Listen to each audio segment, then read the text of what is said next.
Yay, podcast stuff. Woo. Well, Yay. uh, here we are, Yum. past the 1st of April.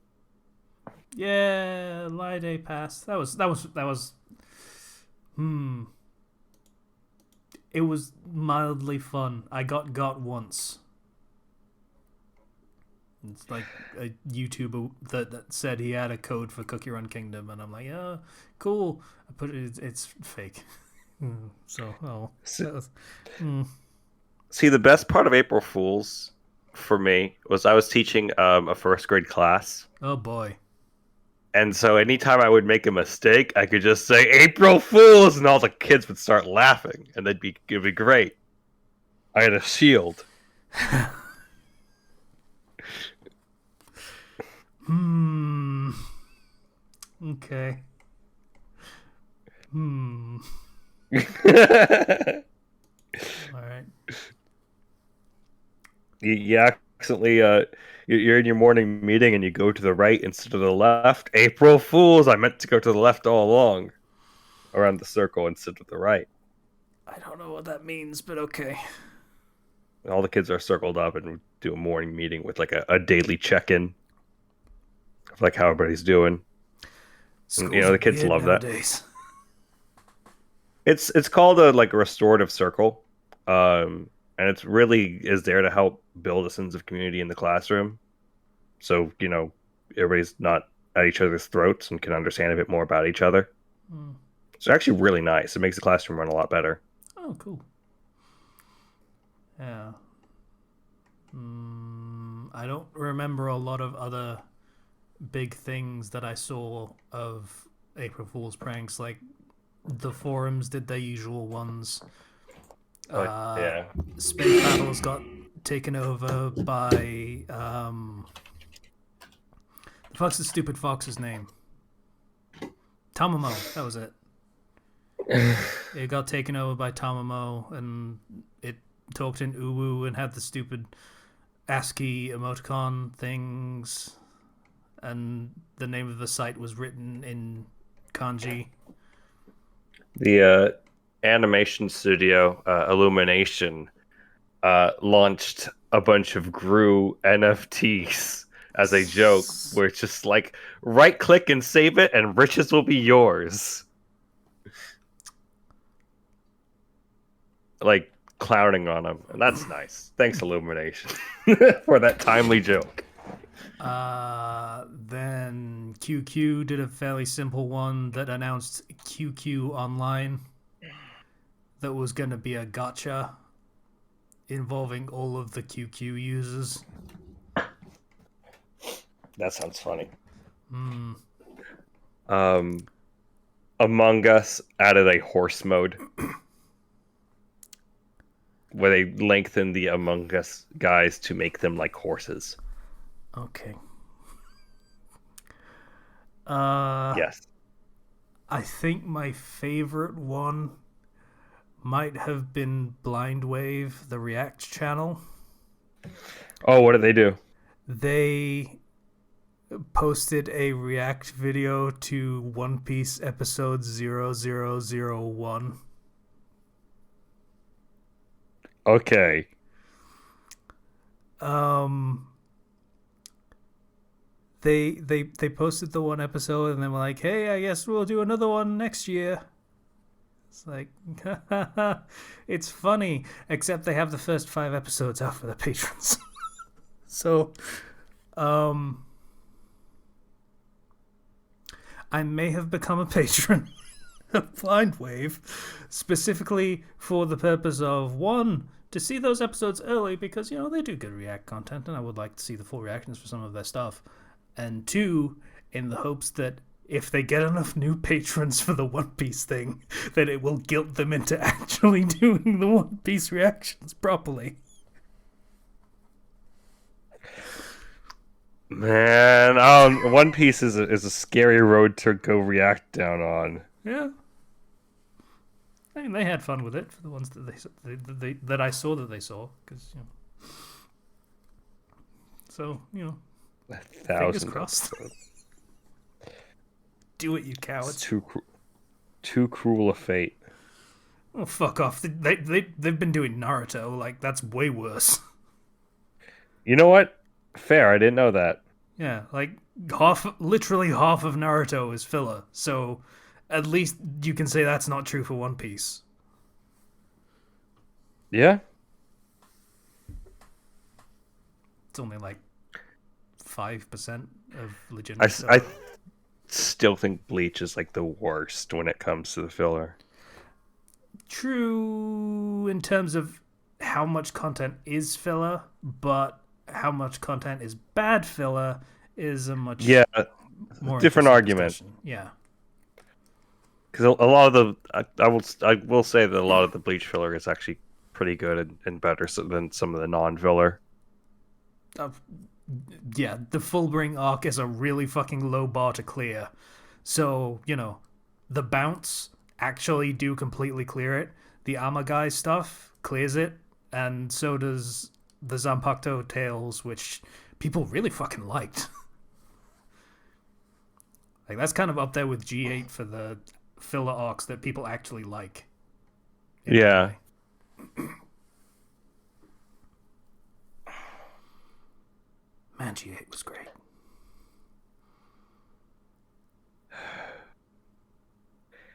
I'm getting weirdly nostalgic for Bleach now. I don't know how to feel about that. The anime's coming back at some point. I don't want it to come back. I mean, It's a complex feeling. I kind of wish the Fullbring thing wasn't plot integral. So they could just start again, animate the whole thing from start to finish in a new style, done more like succinctly, I guess. Like, it's finished, so there's no need to waste any time on like, we need to pad this out so that the manga doesn't get too far, we don't catch up with the manga too quickly.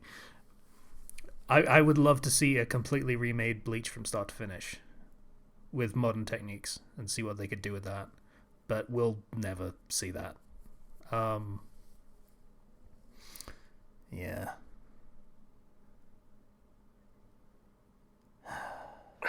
Would be nice. Now I want to listen to number one. Do you feel like number one?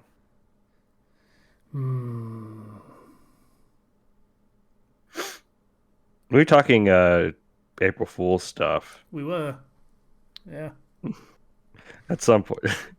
um, One Piece, I do guess it, you cowards. Back to the point that I was making. cowards. I guess moving beyond that, I don't know if this was like last week or the week before, or whatever, but they recently announced that they would be delaying Breath of the Wild 2. To which That game's gonna be shit, right? to which my reaction, shut up. To which my reaction was, okay, thank you. There's too many games coming out this year. I don't have it's holiday 2022 is already packed for me. I like the reaction to me talking shit about Zelda, isn't that just shut up? Yeah, There was a time when you got really mad about it, and I get it, but I just like that it's just like, yeah, just shut up, Casey. You fucking asshole. I know what I like. You don't have to like it, but shut up.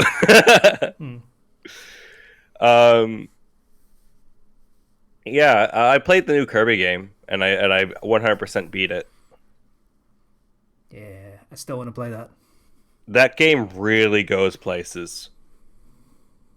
Like, one of the most hype finales in any game I've played recently. Just really.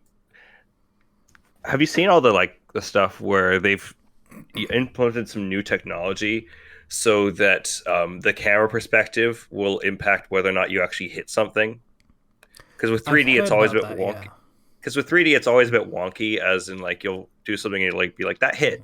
Yeah, like if it looks like you will hit something, then you will hit something. Is the way I've heard it described. Yes, which makes the game feel super nice to play. It makes it feel, I guess, fair, even though it's technically not. Mm. And It's skewing things in your favor for the sake of a camera that does not accurately represent what you're seeing or yes, what Kirby would be seeing. Like if Kirby was making the shot, he would not have aimed wrong because he was not dealing with a camera that was from a different perspective than where his eyes are. that's a very good way to put it. Yeah, no, it game feels great to play. Um, it is an extremely polished game. Um, Visuals look fantastic. Gameplay feels fantastic. You have all your different copy abilities. There's 12 copy abilities, but all of them have at least three variants. Yeah, and you can upgrade Which, them and stuff. yeah, which you upgrade to get them. So like the second tier upgrade uh, might be different from like the first upgrade that you get. Because like for the sword, you upgrade it once, and then you get a great sword that has like an immovable, has like a guard that is like a perfect guard that has 100% damage negation, right? Yeah. But you upgrade it again, and the sword after that is much faster, but and it doesn't really have a perfect guard or anything, but it has a bigger move set. Mm. So really interesting with that. The game has a lot of content. It has multiple mini games. Once you hit credits, this entire other area you have to go through until you hit the second credits. Like then there's the Coliseum, and there's like just huge boss rushes with a unique boss at the end of the final Coliseum run that is like specifically unique to that Coliseum. So there's a lot you can do getting to 100%. I gotta say, I love games with second credits. It's like, yeah, you got the scrub ending, now get the real one. I like that.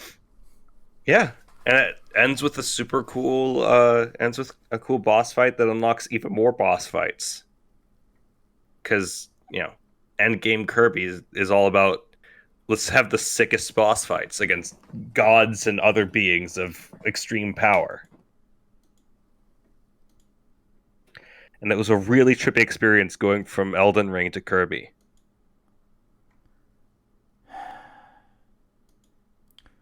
Because at first I was like, everything's so slow. I can easily perfect dodge these attacks. And then I get to the end of the game and it's kicking my butt. And I'm like, oh no. Would you like to know what's happening in my brain right now? What? My brain is basically constructing an AMV of Kirby to the soundtrack of number one. Fair. I don't know whether I'm happy about this or not. I honestly couldn't tell you. Because in my head, it's pretty fucking epic. Well, now do you feel like number one? No, I think Kirby feels like number one. Shining bright for everyone on his Warp Star.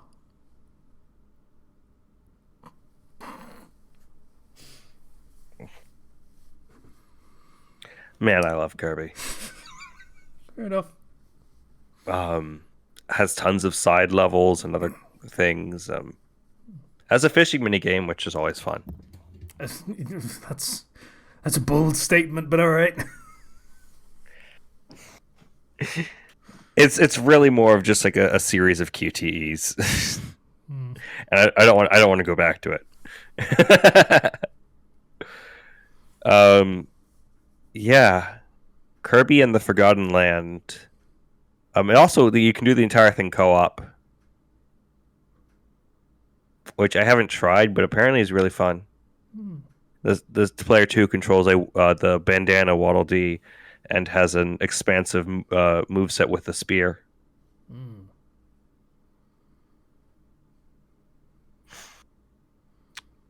Yeah, Kirby and the Forgotten Land, very good. Cool. I also I also went back to Pokemon Legends Arceus. They added a whole bunch of new stuff, and I said I'll go take a look at some of that stuff. And they have the Eternal Battle Reverie, whereas it's basically just endless battles against Pokemon. You only really have to do 50 because once you do 50, you get to fight Arceus, and you get a special mark on your save data. Hmm. And you also get a ton of like valuable items and like rare candies and experience and things that you can use because it eventually just turns into a series of like battles against level 100 enemies and legendaries until eventually your team is wiped out, and you get points from those battles depending on how difficult they are that you can use to heal up your team or inflict status ailments on the next one you're fighting. But every time you buy something, the points required go up. So having like a Pokemon that has Drain Punch or Recover is super, super helpful.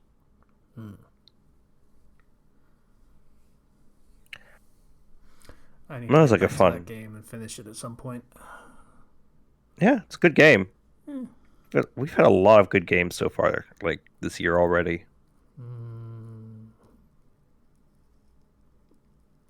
Aside from those two, what? Uh, Elden Ring. Oh yeah, I feel stupid. Yep, you're right. You're right. Uh, I want to play Triangle Strategy because I don't. I've heard really good things about that from some of my friends, and I've just not been in the mood for like any sort of RPG that's slow or like tactics style stuff. This is the Octopath guys, right? Yeah, it's supposed to be like their take on like Final Fantasy Tactics. Yeah, it's fair enough, but I mean, granted, it's not a long like pedigree or anything, but the one thing that I'm aware of, were these also the Bravely Default guys? I don't think they were. No, No, I didn't think so. It's just a very similar kind of art style that they like. Um,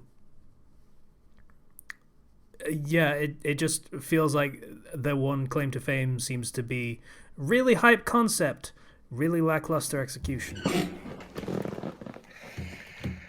let me see real quick. Well, And apparently, to be clear, that's from your impression of Octopath. yeah, that's from my impression of Octopath. I have friends who really. Oh, Triangle Strategy was actually led by the develop by Toyoma Asano, who was the producer of Triangle Strategy was led by the producer of Bravely Default and Octopath. So Just called it. okay, Sorry. yeah, no, you're right. I always get to I had celebrate to when I double make check. calls like this without any knowledge and just fucking calling it, and I called it like fucking. Yeah, for me, Octopath felt very. I liked a lot of what it did, but the story itself, like the broader story, felt very disjointed because of the format they tried to take, and I wasn't enjoying the frequency of the random battles. And Um, also that the 8 characters thing didn't actually play into anything all that much. yeah, it was 8 separate stories, and they all just happened to be walking together, you know. Yeah. Whereas this is very much more of a story focus, where there'll be several different points in which um, your army will have its own sort of vote in what they want to do, and you'll have to vote. You have to like talk to them behind the scenes, find some information, and like convince them to go one way or the other to try to make it go your way, or sometimes just vote with the army. So there's a little bit more of an involved character interaction, like delving into a more developed story aspect that seems really interesting to me. It sounds like it just from an experiment perspective of just go with what the army says every single time and see what happens. Hmm. Like, I feel like whatever they decide happens from that would be a statement. Like, That hey, would- following the will of the people every single time brought your kingdom to ruin. Or, following the will of the people every single time gave you endless prosperity and you want everything forever. well, Like, whichever way the they thing go is, with that, that's probably gonna say something, whether they want it thing to is, or not.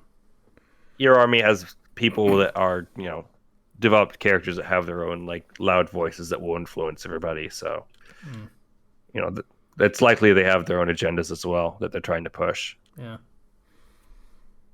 So sometimes, I hear sometimes it is good to side with the majority and not try to push, because trying to push everything your way exactly might not turn out for the best. Uh huh.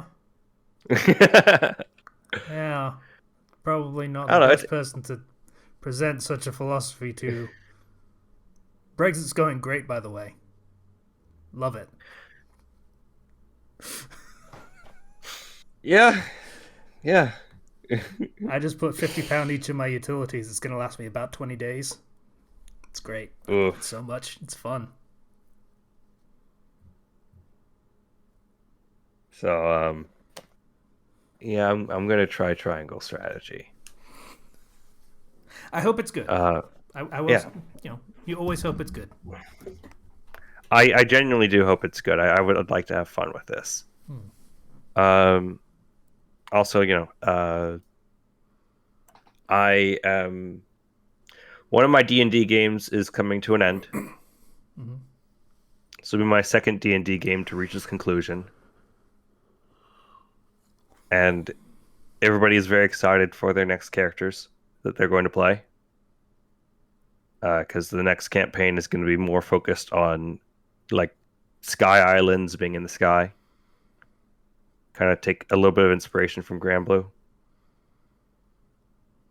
So everybody's immediately making characters who can fly. It sounds reasonable. Yeah, I mean that would be the campaign to do it. The one where if you fall, it's game over. Well, But I mean, the one where if you fall, you better also be able to swim, I guess. yeah. Aside from that, I went the other day and tried out this place called Mod Pizza nearby that just opened up near my house. Their crust of their pizza sucks. Oh, it sucks. Like crumbled away into nothing in my hands. And then I watched a couple episodes of Komi-san. Komi Can't Communicate. Such a very wholesome show. I was actually thinking about when we were doing our anime reflex earlier before the podcast. Just nice and wholesome. Her That's about it for terrified me. face is just the perfect representation of anyone trying to communicate but having no idea how to. And it's just that panicked, wide-eyed stare of, I could say something here. Should I say something here? But what if I say the wrong thing here? I don't want to say the wrong thing here. That would be bad and make everyone hate me. I don't want everyone to hate me. Maybe I should just not say anything, but what if not saying anything makes it worse? That kind of face. It's all communicated in that wide-eyed stare. I kind of like how every episode they talk a little bit about social anxiety, and they're like, people who have social anxiety, it's not that they don't want to communicate, they just have a harder time. It's like, yeah. Not that I would know anything about that.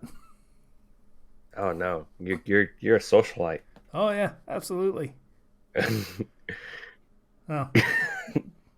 I was gonna say you might think otherwise based on the podcast and stuff and everything, but one, that's through fucking online things where I don't have to look at people, and two, that's if you're paying attention, you might notice I get very quiet for extended periods of time during the recording of these podcasts when it's not just one-on-one like this. Yeah. I also am not a huge extrovert, so I know I talk a lot, but that's mainly because I like the sound of my own voice.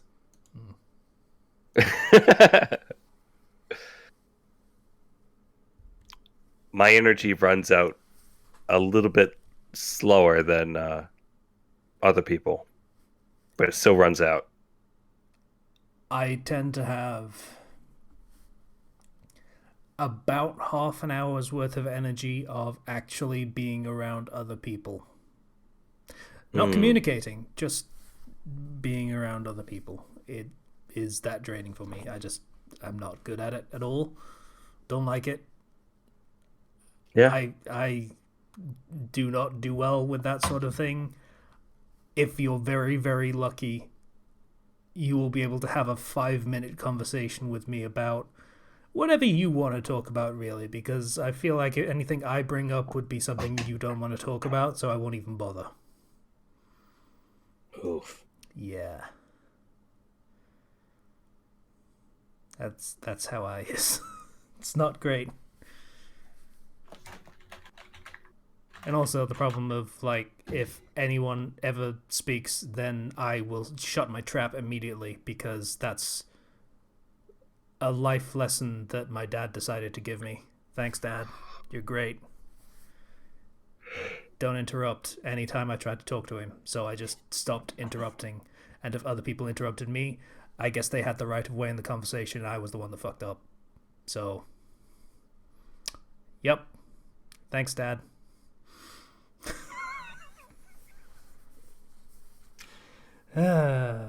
So yeah, I guess I should probably watch We Can't Communicate, because I feel like I would relate to it pretty well.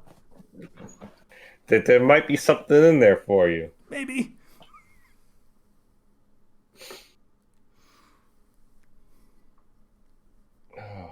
Also, she's adorable, so She is. That's a plus. Her expression, like, normally just barely ever changes, and like we get to the one with the chibi-fied eyes, and that's where you get to see a lot of that expressiveness, even though it's very, very, like, I guess, slight, you know.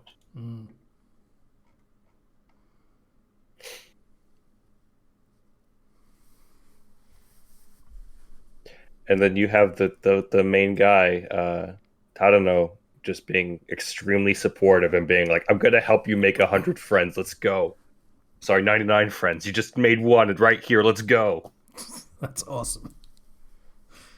It's like the first episode has one of my favorite scenes in anything, so definitely big recommendation for me.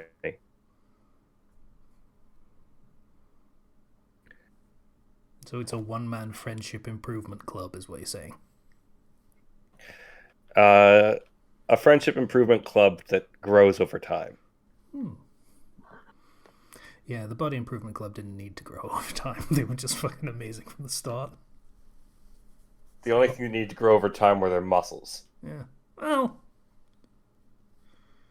it's debatable, but they try. It's their improvement. They don't stop. Exactly.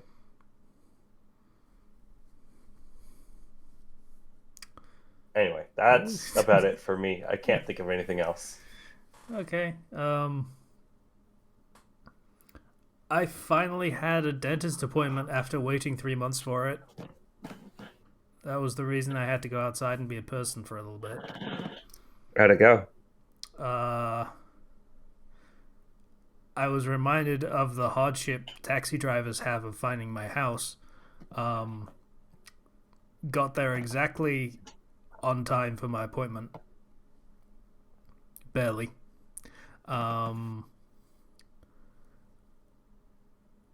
Had a bit of a fracas the receptionist trying to be like, hey, you need to sanitize your hands, and I'm like, what? I don't understand anything that you're saying to me, because I haven't been outside in 3 years, and I'm also half blind, so what the fuck are you talking about? Where? What am I doing? she very kindly guided me to the hand wash thing. Nice person. Went into my appointment, and the dentist was like, "Hey, yeah, so it's been 3 years. How you doing?" And I'm like, "Yeah, like a bunch of my teeth are fucked up." Has a look, and he's like, "Yeah, a bunch of your teeth are fucked up. We'll arrange an appointment for you to get those fixed." Okay, got to reception. And like, okay, we need to make an appointment to get my teeth fixed. Like, okay, cool. How's the end of June for you? So, yep, 3 months for them to tell me that my teeth that are absolutely fucked up are indeed, in fact, fucked up. And that I can come back in 2.5 months to get them actually fixed. That seems kind of messed up. It's less than ideal. It's understandable because my government are basically monsters at this point. Not as bad as other governmental monsters that we don't need to get into again, even though it's only getting more depressing in that situation. But yeah, gradually gutting the thing that, made sure the country didn't collapse 2 years ago. And a year ago. And currently. So, that's great. Bozo, you fuckhead. Anyway, so yeah, that was a fun experience. That was cool. Yeah, super fun. Lots of adventures. I went outside. That's an adventure for me. You know what? Fair enough. Yeah.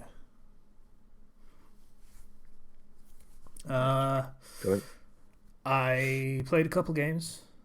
I did have a week off last week, so that was a great opportunity to play a bunch of video games that I had on my list that I totally didn't take advantage of because I'm a fucking moron. So I once again didn't play any of the games on my list, including the games that I'd already started. So that's how that goes. What did you do? I relaxed. It was quite nice.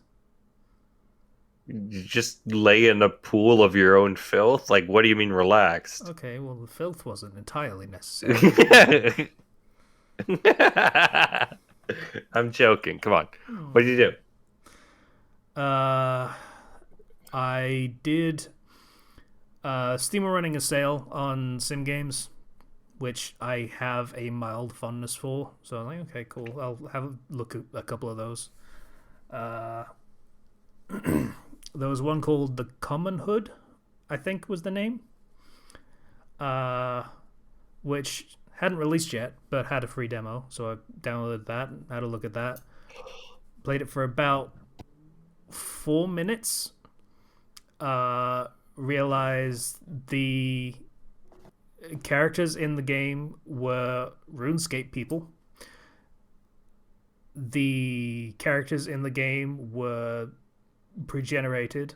The protagonist was pre-generated, and they wanted to tell me a kind of not great story from my very, very bare understanding, and that wasn't really what I was looking for in that sort of game. So I immediately uninstalled it. So that wasn't great. Then I tried another game. I forgot what the name was. It should still be installed, so I should have no trouble finding it. What exactly were you looking for?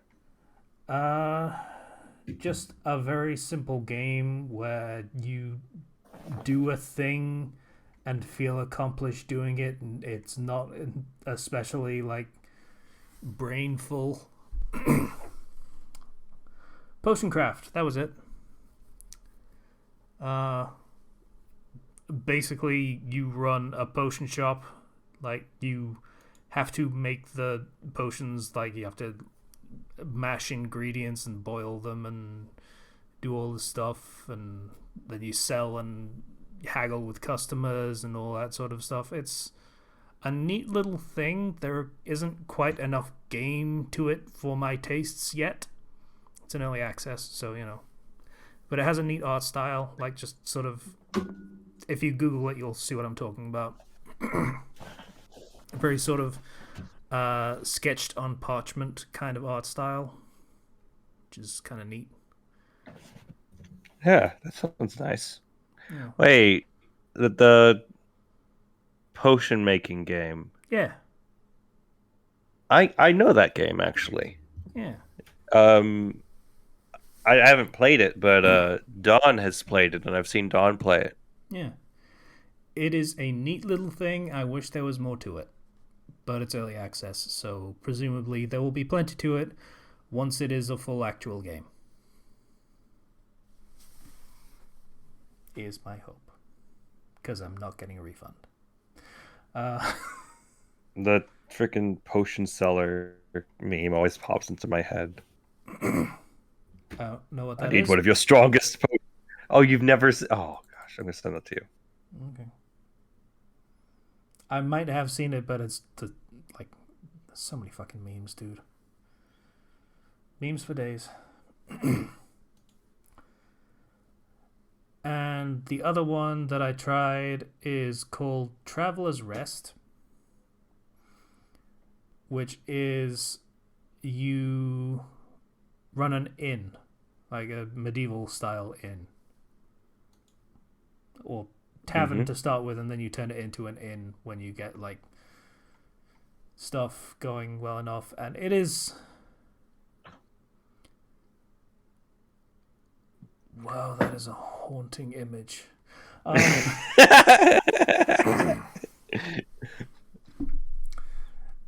Yeah, so it's a very chill game. There are no definitive, like, there's no time limits or requirements on how to spend your time. You don't seem to lose many worthwhile resources from just taking Man, your I time. hate time limits in games.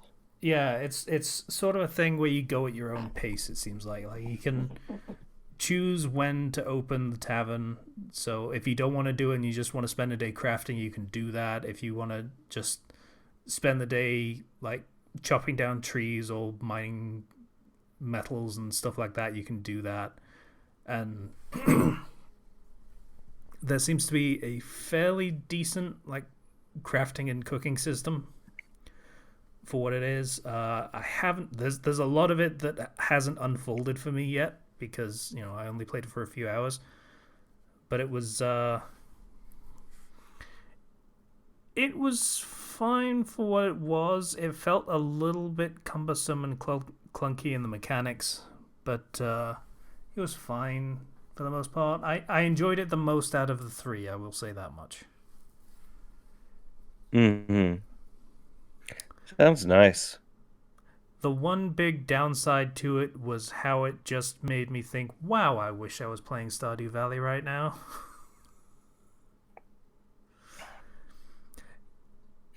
Guess what I went to next? Oh, so that's where your week went. No, that's where my Saturday and Sunday went. So, the weekend. Granted, the Saturday was the installing of mods, and then the Sunday was the playing of the game, but that's how that goes.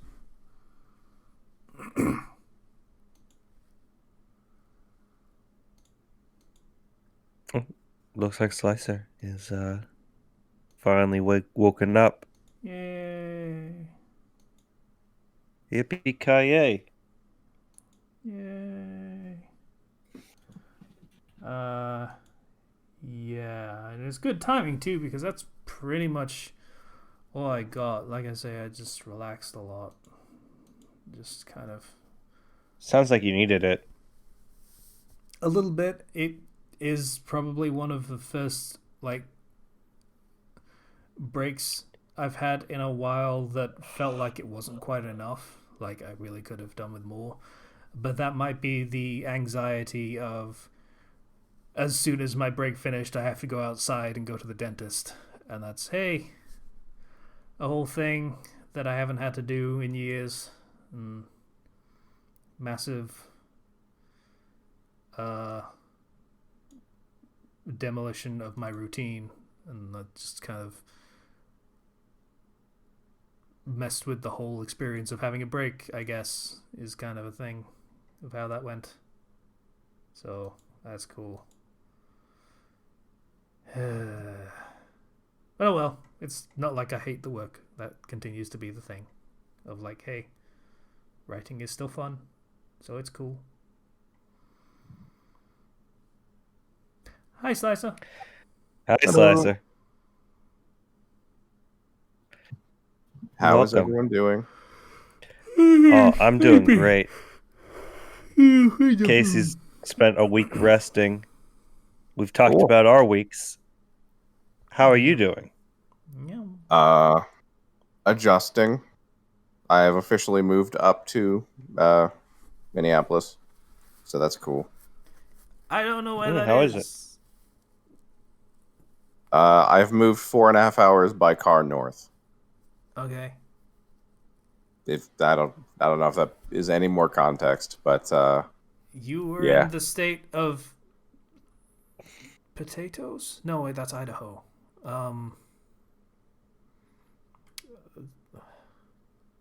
I would say corn, but that doesn't narrow it down either. Yeah, it's like half of your country is corn. Yeah. Not the useful kind of corn. Feed corn. I mean, I assume feed corn goes to animals, so that's theoretically Nope. the most useful. No? Okay. No, not some of it might have, but I believe all of Iowa corn goes to ethanol or it's ingredients for things. It's not eaten. I could be completely wrong on that though, but yeah. But things have been interesting. I watched all of Vox Machina Yeah. That's as a good one of show. the things it is pretty good. I'm glad you warned me ahead of time that like it's not associated with D&D, so things had to be changed a little bit. Yeah. Like I actually forget what deity Pike originally worshipped, Sarah but Ray. Darren Ray. gotcha, that's it. But the Everbright was not a bad replacement. It Yeah. worked really well. It works. The cutting out of all of the Raven Queen content was very strange for Vax. Yeah. I don't remember the Raven Queen coming into things at that point. She only showed up once they were looking for the vestiges, really. Oh, fair. Yeah. She was in it a little bit before that, but it was definitely only by like when they were hunting dragons that it started becoming a thing. Yeah, they were going for the vestiges, and one of the vestiges was like hers, and then that's when they started to get really into the Raven Queen stuff. Gotcha. Yeah, because I know they did Keyless big necromantic pulse death thing, kind of.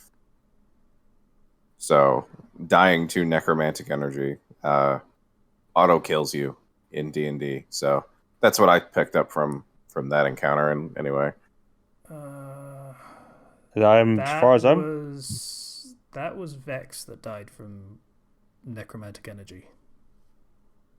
oh yeah, okay. I'm just surprised misremembering by all how kinds of much I'm stuff. remembering of the actual campaign. yeah, I know. It was happened to Vex. Yeah, it was a when trap they were that Percy set off. when they were Yeah. literally going to get the vestige. Yeah. It was the Raven Queen's vestige that was inside. It was inside like this coffin thing, and they opened it. It set off. It killed Vex, and then Vex went and grabbed the vestige and was like, she was trying to talk to the Raven Queen, like, "Hey, I'll make a deal. I'll be yours if you give her back." And that's when they started really into it. Yeah, that was my experience with watching the show. Was I was remembering a lot of details that I had long since forgot or hadn't thought about in quite a long time. But yeah, I saw that. I saw the first season of Space Force, which was a delight. I've been wanting to see that because it looks hilarious. I haven't heard good things. I've heard some sort of things about that one, but given what it's about, it's hard to know whether that's actual genuine. It's not very good, or there were other motivations behind it, kind of thing. Yeah, the only thing I can say negative without spoiling anything is just the daughter sucks. Her character just sucks. And so she kind of drags down any scene she's in, and that's about it.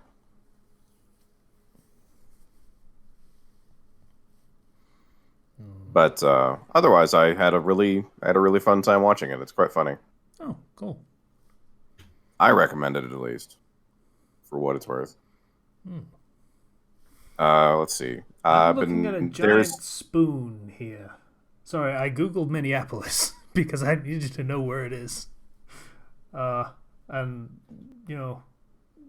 Google Maps image for Minneapolis is a giant spoon with a ball in it.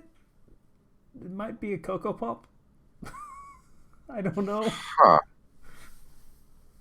Reese's Puffs, Reese's Puffs. Beat 'em up, beat 'em up, beat 'em up, beat 'em Up, up. beat 'em up, beat 'em up. This is the image that I'm looking at. Like, I don't know. Yeah, I just googled it and I'm not seeing that one. So yeah, link away. I'm curious. Yeah, that's there. It's in the chat.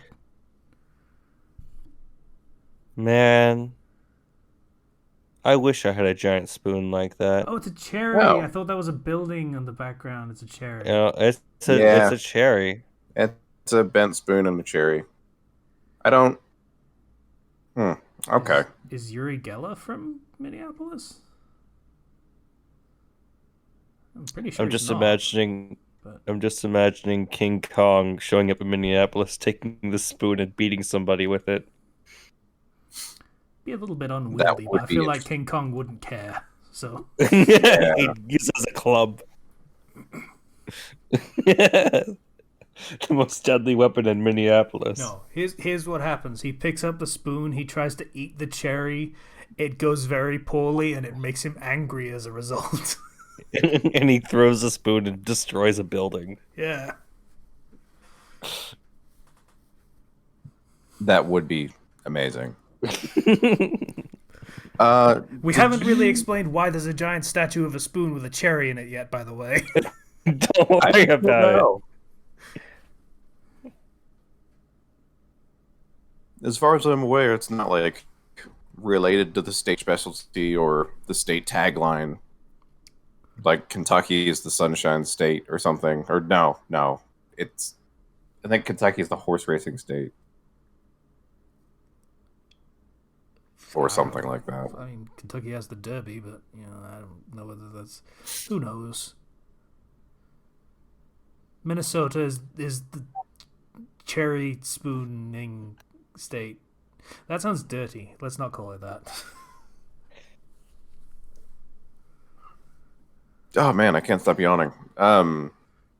Did you guys ever play the Flash game The Last Stand by Armor Games? Remind me, because I might have. Yeah, I don't know it off name alone. Kind of a pseudo open world in this city, side-scrolling zombie shooter. You I just want kind to of say cleared. yes. I think I might have. I don't think so. So, the studio that made that, Armor Games, they did actually make a twin-stick roguelike zombie shooter game. Where a new variant of the infection comes out, and you are infected, and there is no cure for this variant. Unlike the rest of it, where the only humans that are left are already immune to the baseline zombie plague. And so, as someone who's infected already, you are sent out on basically a suicide run to gather supplies. So everything you find goes back to the colony, which is how you upgrade, things in a roguelike fashion. And your goal is to get to this mysterious radio tower in the distance and find out what the fuck it is, because you're getting a weak signal, and you're supposedly the last humans left. So it's pretty good. It's a little janky in the aiming, which can be a problem when you get swarmed by zombies that sprint, because some of them run, some of them walk. So the aiming is taking some getting used to, but it is genuinely fun. It's got a little jank to it, but it's not too bad. I assume that Armor Studios is not very big. Only a couple people, I imagine. Probably. I mean, they put out a lot of games back in the day. Oh yeah, no. Some of them were even like really good, like actually good. Like, I remember there was a slime game where you had to kill slimes, and they came in like a dozen different types of them and stuff. It was kind of cool. Yeah, definitely. I don't remember a lot of games specifically, but I do have a high opinion of Armor games when I think about them. So I imagine they were pretty good. But I've been playing a lot of that. I've been doing a lot of farming in Diablo 2 with my sorceress. There's going to be I think I mentioned it already, there's going to be a major patch coming soon in the middle of April that rebalances a bunch of stuff. And there's a couple new builds that are going to be viable now instead of just hilariously underpowered. Like, the druid class will be playable, which is interesting. Man. Diablo 2 is still getting patches. Yes, for the first time in like 25 years, there is a major rebalancing patch. Given Blizzard's recent history of updating their games, it's cause for concern. But at the same time, they're now owned by Microsoft, so if they fuck it up, they'll be forced to fix it. So, yeah, but they did give patch notes of everything they're changing already, and people are pretty satisfied with everything. There's no major nerfs that are upsetting people. It's pretty much just buffs across the board to make more builds viable, so you can have more variety when you play, which is nice. They're also swapping around a bunch of rune words so they can be put into... There's runes in the game, and if you put them in items in a certain order, they become a rune word, and they give you some crazy benefits for the item. And so there's a couple more rune words that work in different kinds of weapons, expanding build variety in that way as well. So that's pretty cool. So I've been... I just made a sorceress, and I've just been farming and getting items in preparation for that. So that's been a lot of fun. I haven't really had a chance to do much outside. It's pretty much all been relaxing inside and not getting settled in, essentially. yeah. Weirdly, the biggest change has been adjusting to having a queen-size bed, because I moved in with a friend of mine and her husband, so they already had like a guest room set up. So I just took the furniture essentially here, so I didn't have to move up my own stuff in that sense. That was nice. The swap from a queen or twin to a queen is overwhelming for my monumental pile of sleep issues that I have. I almost missed my twin. It was comfy, and I sank into it, and it's weird. My lower back has never been this stiff.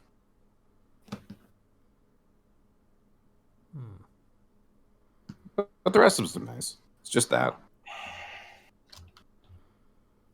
My old job is also being a stingy bitch with releasing part of my last...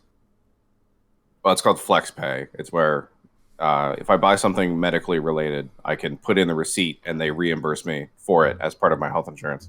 It's a hugely complicated process that could be so much simpler if I just had a medical card, but they don't do that. It's irritating. But that $1,000 would be a big help in getting things I need, but they're not doing it. It's irritating. That sucks. I Yeah, it's know just, anything with like we have to pay our workers a bit more. They're just like, go through like 30 pages of paperwork and then maybe. yeah.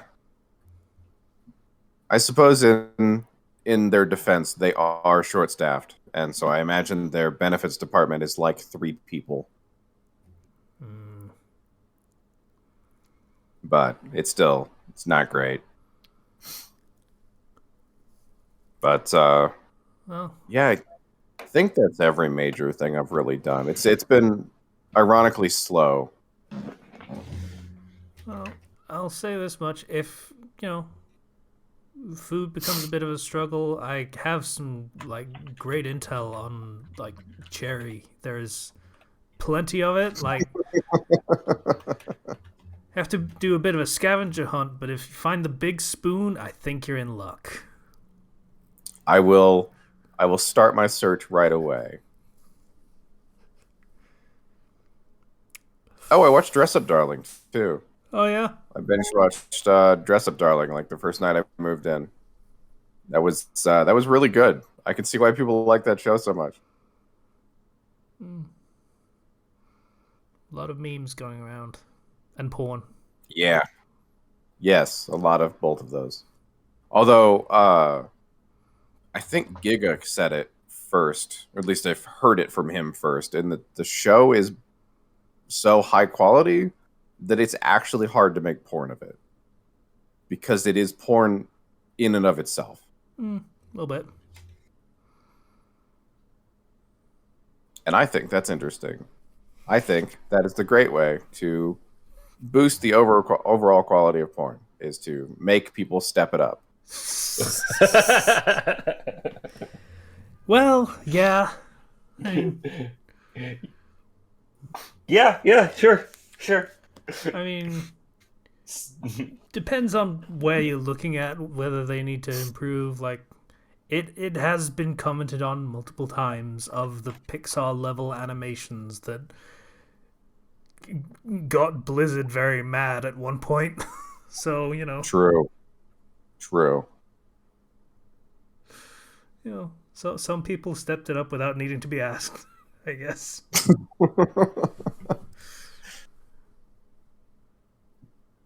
That is fair. But yeah, I think that's it.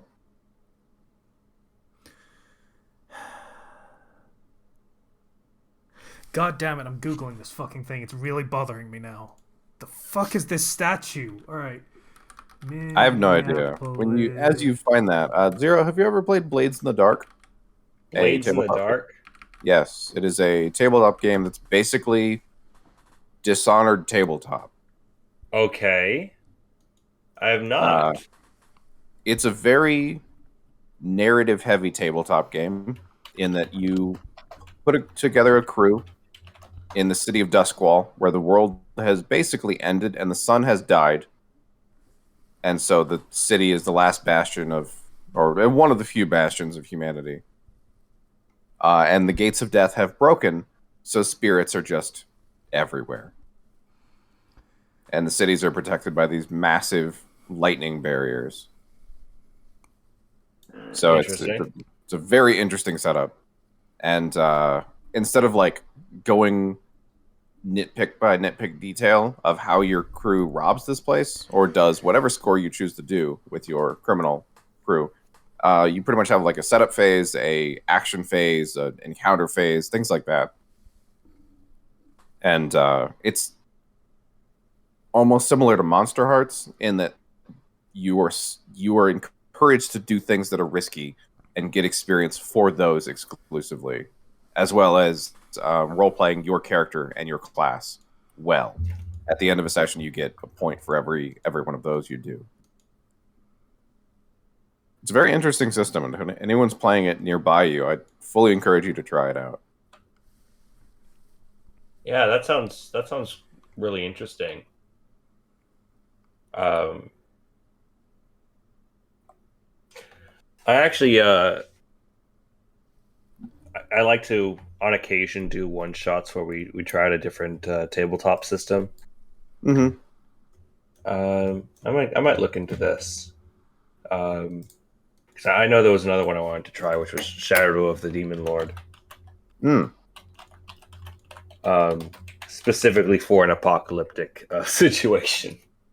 that's fair. It's a fun setup. But it would be in a like an original world type thing. Hmm. I mentioned this to Casey earlier, but one of my D&D games is coming to an end soon. Like final session is this Saturday. Oh, damn. Yeah, and this is a game that's taken place in my own original setting and world. And I'm running another game in that same setting and world that is going to be impacted by the events of this one game. So, Now that makes sense. Are any of the characters, do you think, going to be related in any way to existing characters? um, Or are you trying to avoid that specifically? well, there can be relations because I know one of the characters is playing like this witch who has joined this coven and is one of the leaders of this coven, and so like her witch coven will show up as like a faction in future games and stuff. Oh, okay, I can definitely appreciate that. Setting up, a whole faction that persists. Yeah, and that's kind of because with my first game, the what I call the Mad Hammer game, that was in the Taldore setting, and I couldn't carry any of that stuff over. When I was to do my own like homebrew setting, but now I can actually do that and have your actions have consequences. You may have created a final boss for another game. Whoops. That is always a fun possibility. Started the game in a prison, and they decided to free all of the prisoners. So that gives me fodder for future boss battles in other games. But yeah, that's there's an apocalypse that happened before all of that stuff in that setting, where I was like, yeah, I could use an apocalyptic setting rules for something like that. Gentlemen, may I tell you the tale of Spoonbridge and Cherry? Okay, lay it on me. I'm intrigued. Spoonbridge and Cherry is a sculptural fountain designed by Claes Oldenburg and Kuj van Bruggen. Pronunciation, I apologize. Funded by a $500,000 donation from art collector Frederick R. Weissman, and is permanently located in the Minneapolis Sculpture Garden. The piece was completed and installed in 1988 for the Sculpture Garden's opening and consists of a large cherry resting atop a large spoon, partially straddling a small pond. The editor of the Phaidon Press wrote favorably of the sculpture's placement in a park frequented by families, writing that the surprise of finding an oversized fruit spooned up in a park, together with its curved forms and the bright color, creates a sensuous joy that makes the work immediately accessible to a wide audience, including children. Oh no. I feel sensuous was not the word you wanted to use there. When was this article written? I presume 1988. So yeah. Yeah, apparently. The biggest spooning you've ever seen. I don't think it's fashionable to use the word sensuous with art anymore. Writing in the Star Tribune a year after the Sculpture Garden's opening, Chris Waddington found the Linden Seed Pond critical to enjoying Spoonbridge, writing that in winter months when the pond was frozen and snowed over, the sculpture can seem like a soulless mock-up, a quirky idea that lost its charm somewhere between the artist's hand and the factory where it was built. But with spring comes the fountain's spray, the pool's play of liquid reflections on steel, and an animate charge that recalls the poetry of the artist's original sketches. You can't just use the word poetry like that. Also, that was really an asshole review. Like, oh man, in winter, this is soulless. Like, what? What is it supposed to look like in winter? Please tell us. I don't know. I think, I assume it builds up ice on it and stuff. I think it would look kind of cool. I can't imagine somebody being like, "Oh, well, this statue looks terrible in the snow and ice." It's like, yeah, can you think of a statue that looks great in the snow and ice? You gonna substantiate that claim? Okay, this next paragraph explains so much. Within a decade of the Sculpture Garden's opening, the Star Tribune reported that Spoonbridge was something of an icon for the Walker. In 2001, Eric Draney, maybe, wrote that the sculpture had become the unofficial symbol of Minneapolis. And in 2008, it's a tiny That's your fucking symbol. statue of a fucking spoon. Symbol of Minneapolis. And in 2008, City Pages described it as one of the Twin Cities' most iconic images. The Walker reported receiving more requests for images of Spoonbridge and Cherry than any other work in its collections.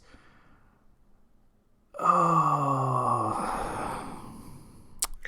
Quite an exciting place you're living in, Slicer. Yeah.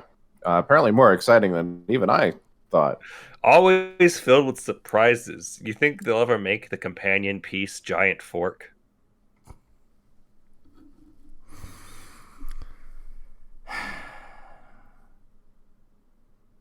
I would like that. If not, maybe I have a new dream. Do you think Maybe there's a Giant cake fork with a bit of cake on it from the same cake the cherry came from. Yeah, ooh, there we go. Theming. Yeah, connection. What if you ever think about this? How there's probably some little league team somewhere in Minneapolis. It's called the Little Spooners.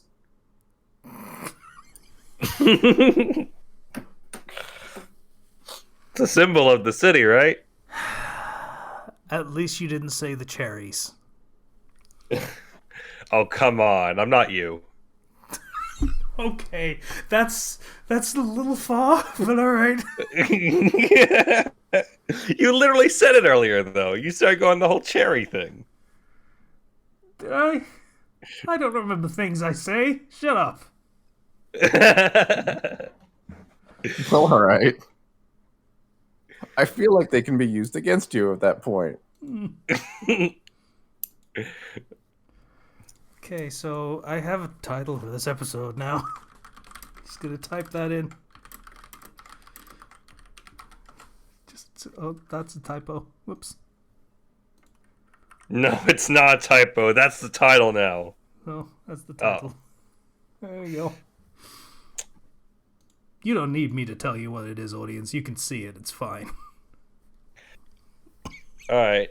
I can handle the Patreon stuff now because it went through today. Sounds good. Yeah, so thank you to everybody who donated to us on Patreon. Thank you to Ryu for that $10 donation, and additionally a $4.20 donation. Thank you. $4.20. Thank you to Sailor of House Thunderbird for your $5 donation. Thank you to Vale for your $10 donation. Thank you to Greek Guy for $1 donation. Thank you to Ethan F for your $10 donation. Thank you to Bomber BCM for your $1 donation. Thank you to the Crossbrain for your $10 donation. And thank you to Tempest Chopper for your $10 donation. You guys are awesome. Yeah. Thanks, guys. Yeah. You paid for that Wikipedia article reading, by the way. Just want to let you know that. It's true. The Little Spooners. No, we're the Big Spooners. Yeah. That's the major league team.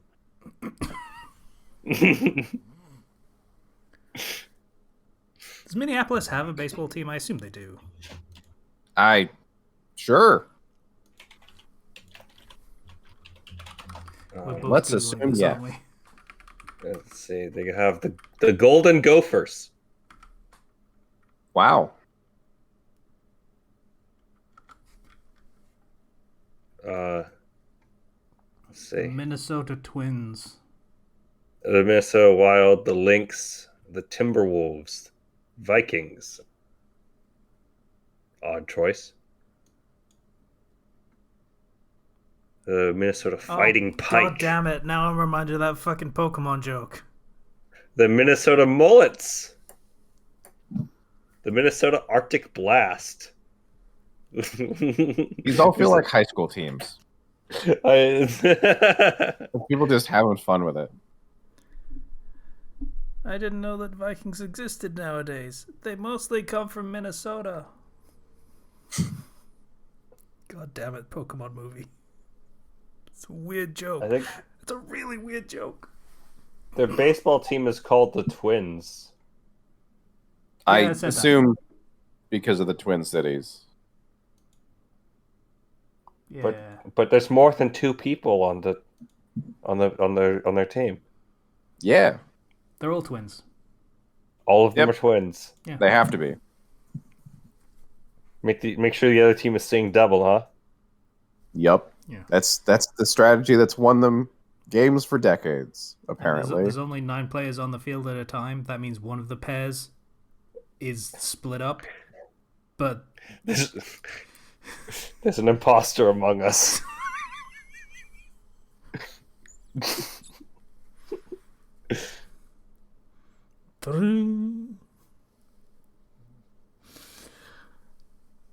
Well, they play 162 games each year, 81 of them at home. 162 can be split into half. And so you fight 81 at home, so you have half of the Twins do the 81 at home, and then you do the other half do the 81 away. It's mathematical. That's fair. okay. Sure. Alright, so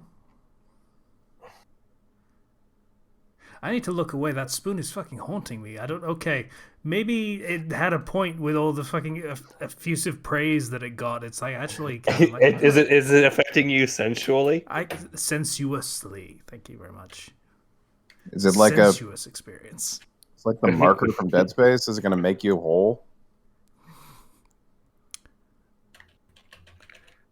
I mean, it's making me hungry, so I guess. That's fair.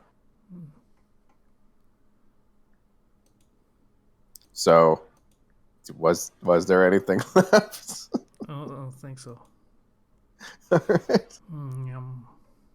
Do the end credit slate then, Yeah. or So Is if you anybody would ever like gonna to make- help fund more random Minnesota facts, feel free to sign up to the Patreon, where you will get basically no rewards because no one ever actually goes for the rewards, but we'd appreciate it.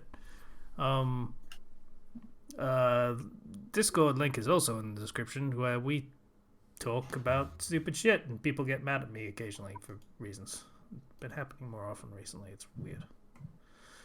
Maybe I'm just being an asshole more, or I don't fucking know. But yeah, that's also in the description. Thanks for listening and stuff. Bye, everybody. Bye-bye.